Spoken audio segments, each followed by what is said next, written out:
سلامة، عاوز اتكلم معاك. حاسس ان هيحصل لي حاجة لو ما اتكلمتش مع حد. في يا اخويا معاك. انت سلامة ولا هيتو ولا حد من الادمن التانيين؟ مفيش حد بيرد غير انا وهيتو. سلامة، ممكن تسمعني وما تتريقش عليا؟ انا ما عنديش صحاب احكي لهم، ما عنديش حد يسمعني. حاولت اخلص من نفسي قبل كده ولحقوني. ايه بس يا اخويا استهدى بالله واهدى، هسمعك ومش هتريق والله. يقول انا عندي 24 سنة وما بروحش كلية يا سلامة. كنت بروح بس بطلت اروح بسبب اللي بشوفه من نظرات الناس. انا عندي بهاق يا سلامة، ووشي فيه حتت بيضة وحتت بني. انا كده غلطان يا سلامة؟ ليه يا اخويا مش فاهم غلطان في ايه؟ لا يا سلامة، كل ما اروح في حتة الناس تقعد تبص لي، البنات تضحك عليا. دول كده الطيبين. في ناس بتتكلم وبسمعهم بيقولوا عني كلام وبيتريقوا عليا من وانا في الثانوي، وانا باخد في تنمر تنمر تنمر بسبب شكلي. كلامي يبان لك تافه بس ما بيخلينيش انام الليل. اللي يقول ما تقربوش منه ده مقرف، واللي يقول وشك عامل كده ليه، ومش واخدين بالهم ان كل ده خلقة ربنا ومش بايدي. انا ماليش دخل بكل ده، انا راضي، بس الناس مش راضية تسيبني في حالي. كل شوية بتحفل عليا يا سلامة. ده خلى عندي عقدة كبيرة ومش عارف اتخطاها يا سلامة. انا مش بني ادم يا سلامة كده، دي خلقة ربنا. طب ليه تقولوا عني كده؟ الكلام ده طول الوقت يرن في دماغي. حتى لما خلصت من الثانوي ورحت الكلية ما سلمتش من اللسان اللي معايا، وبقى البنات والولاد يقرفوا يتعاملوا معايا. محدش بيسلم عليا ومحدش بيقعد جنبي، ولو حد قعد جنبي دايما في مسافة. قعدت من الكلية بسبب التنمر يا سلامة. مش عارف ازاي في حد بيتريق على شكل حد. هو في حد بيختار شكله؟ امي واخويا هما اللي ليا في الدنيا بعد بابا الله يرحمه. امي ما اتكلمتش لما قعدت عشان عارفة اللي بيحصل لي. مفيش حد بيذكر بخاطري بكلمة غيرهم والله. اشتغلت في مقلة وبعدها وقعدت فترة، والناس بقت تعمل نفس اللي بتعمله وبيقرفوا يتعاملوا معايا. قعدت من الشغل، والسنة دي كان اخويا ربنا كريم وسافر السعودية، وبقينا عايشين على المعاش بتاع الحاج الله يرحمه واللي اخويا بيبعته. اخدت قرار ان انهي حياتي، ماليش وعد فيها اكتر من كده وماليش لازمة. كل اللي كان نفسي فيه ان اطلع اتمشى من غير ما الناس تبص لي بقرف ولا اسمع كلمة تزعلني. نفسي الناس تعاملني طبيعي. نفسي حد يكبر بخاطري وما يقولش كلمة تقهرني. نفسي يكون ليا صاحب ولا بنت احبها زي الناس العادية. مفيش بنت هترضى بواحد شبهي. يا اسطى واحد الله، ايه اللي بتقوله ده؟ اسمعني للاخر يا سلامة بالله عليك، جوايا كلام عاوز اطلعه. قول يا اخويا مش هقاطعك تاني. انا ماليش صحاب خالص. قلت انا ماليش مكان في الدنيا دي، وجبت شفره وقعدت اجرح كل ايدي يمكن الوريد يتفتح واخلص. بس ماما شافتني وصوتت، والناس اتلمت واتصلت بالاسعاف،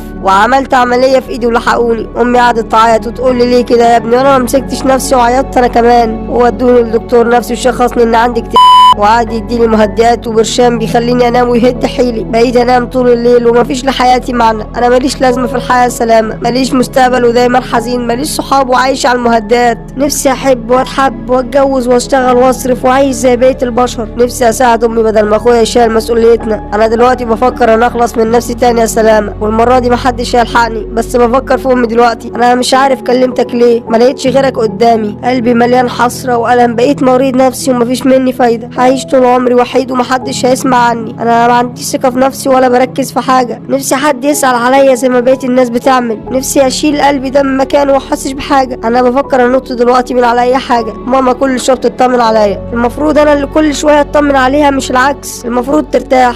انا ماليش لازمه في الحياه. نفسي ارتاح وابقى طبيعي بقى. يا خساره، انا قررت انهي كل حاجه في خلال الاسبوع ده. كان لازم اقول لحد على كل اللي جوايا، وبدعي لي يا سلامه وخلي الناس تدعي لي. يا عالم هبقى كويس ولا لا؟ يا اسطى ممكن اقول لك كلمتين؟ قول. انا كده كده خلصت كلامي. شكرا ليك يا سلامه عشان سمعتني. بص يا اخويا، اللي عندك ده عادي ومش معدي. انا عارف انه مش معدي، وكان نفسي الناس تفهم كده. صوابعك مش زي بعض يا اخويا، الناس فيهم الكويس وفيهم الوحش. ليه كل اللي بيقابلني وحش يا سلامه؟ يا اخويا انت ما عندكش حاجه، ربنا خلقني وخلقك وخلق كل الناس باشكالهم والوانهم. انا حلو وانت حلو وغيرنا احلى، مفيش مقاييس جمال، كلنا حلوين يا اسطى، وربنا عز وجل خلقنا في افضل صوره. ولا ليك راي تاني غير ده؟ معاك يا سلامه، بس انا من جوايا مش قادر اخف. انا حاسس ان الدنيا ضيقه عليا وماليش مكان فيها. انا راضي بشكلي بس الناس مش راضيين. يا اسطى انا ما بعرفش انصح بصراحه ولا اقول في مواضيع زي دي، بس عاوز اسالك سؤال. قول. هو انت ناقصك ايه؟ ثقه في نفسي وشكلي. ماله شكلك؟ مش عاجب الناس. ليه مش عاجب الناس؟ مش عارف يا سلامه. انا نفسي اجيب واحد ولا واحده من اللي قرفانين مني واسالهم السؤال ده. يا اسطى انت شكلك كويس وما فيكش حاجه، بس انت ناقصك ثقه في نفسك.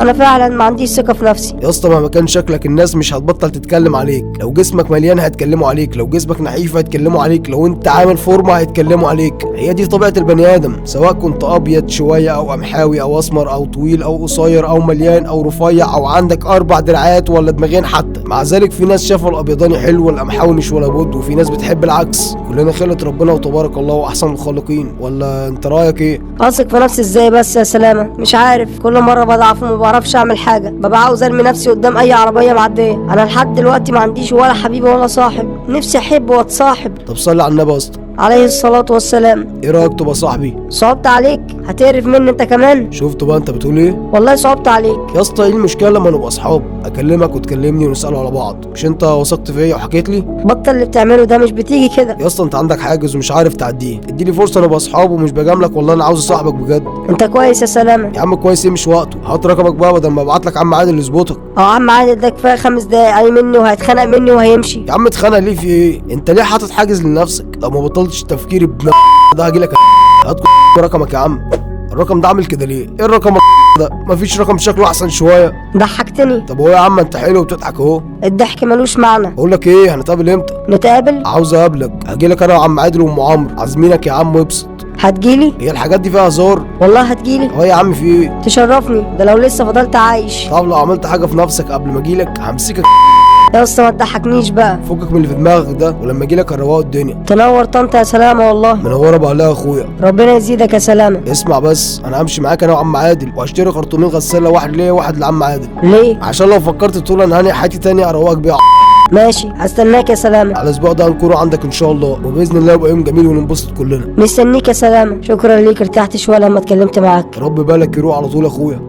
مش محتاج اوضح حاجه ولا اقول اكتر من اللي ابراهيم قاله، ويمكن اول مره اكون بعلق عن موضوع شات لشخص، بس كل اللي عاوز اقوله كلمتين لاي حد بيتنمر على حته عيل غلبان، او زميل ليه بدافع الترولينج والضحك وخلافه، او واحده بتتنمر على صاحبتها جارتها، او حتى شغاله عندها او عنده، ايا كان كلكم واحد وبتجمع فيكم نفس الخصال والصفات. انا مش جاي اعمل فيها واعظ، انا بقول لك كلمتين من اخ لاخوه، يمكن اكون اكبر منك سنا او اصغر. يا اسطى انت مش وحش، انت بس شايف باللي بتعمله ده انك جامد ورايق، وده بيكون بسبب المرحله العمريه اللي انت فيها، وفكرك بيكون كده، وبعد مده بتنضج فكريا وبتكتشف غلطك وللاسف بتندم، او انت كبرت وبلغت والكلام ده كله وما زلت بتعمل كده عشان ده مرض عندك، مش بيكون في دماغك غير انك تتسلى وتضحك عليه وتحب تشوفه حزين بسبب صفه جسمانيه في جسمه او نسب ليه او ايا كان. ما بيجيش في بالك ان بسبب كلامك ده هيأذي نفسه ويعمل حاجه في نفسه عشان يوقف كلامك عليه، بمعنى اصح ينهي حياته ويحس ان ملوش لازمه في الحياه ويصدق كلامك. من ناحيه هو وهي واخدين الكلام بجد، ومن ناحيه انت بتضحك ومتكيف باللي بتقوله ده عشان تبان جامد ورايق قدام شلتك، او تخلي الوقت يعدي وخلاص. هتقول لي انت بتأفور ومش كلمه تعمل كل ده، ولو انت شفت انه متضايق من كلامك هتبطله وان ده هزار. هقول لك ان هو او هي مش هيبينوا لك انهم متضايقين من الكلام ده، عشان اكيد هيكونوا محرجين بل ويضحكوا كمان عشان يمشوا الدنيا، وفي الحقيقه الكلام ده بيعلم فيهم جامد ويوصلهم.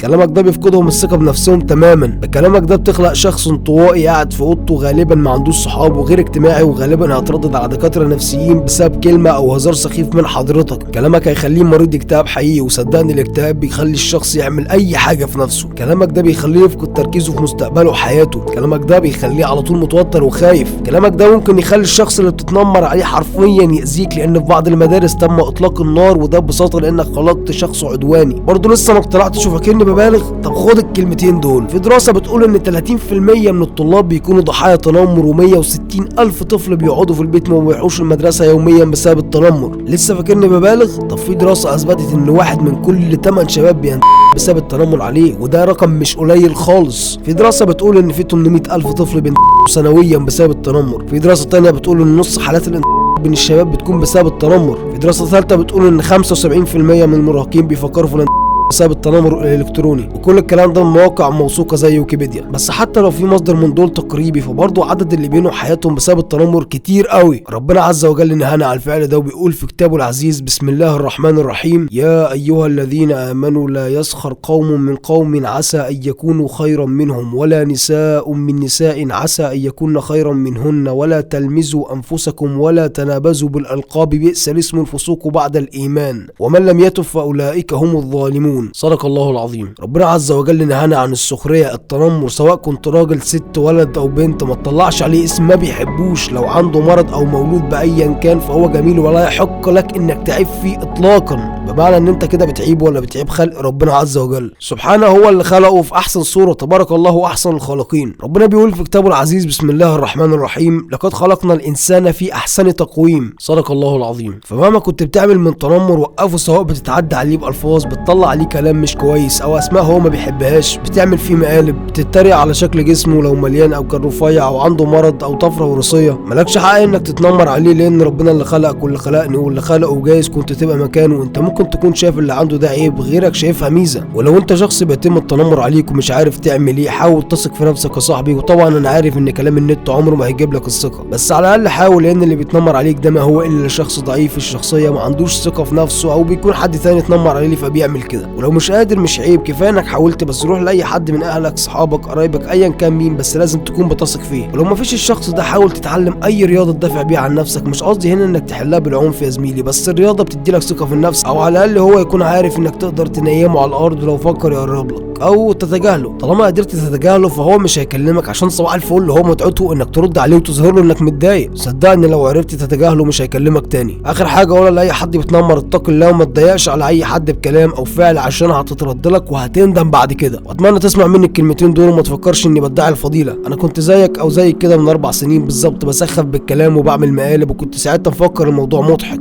وفي ناس كنت بحبهم ومني بعدوا عني بسبب الموضوع ده، ولحد دلوقتي ندمان على اللي عملته. فاتمنى ما تعملش زيي، عشان صدقني الكلمه بالنسبه لك عاديه، بس في الحقيقه ممكن تخليه ينهي حياته بسببها، وفي الحالتين هتندم. والمناسبه يا رجاله، احنا طبعا هنروح لابراهيم طنطا الاسبوع ده ان شاء الله، ويمكن نقابل حبايبنا من طنطا ونقابله ابراهيم، يعني كنوع من الدعم المعنوي ونتصاحبوا عليه. وانا متاكد ان في رجاله كتير هتبعت لي، فعلى حسب لو الوقت سمح هبقى اقول لكم يا رجاله ونتقابلوا ونقول لابراهيم كلمتين كويسين، واللي قريب مني يبقى يخرج معاه بعد كده، وانا عارف اخواتي الرجاله. سلام.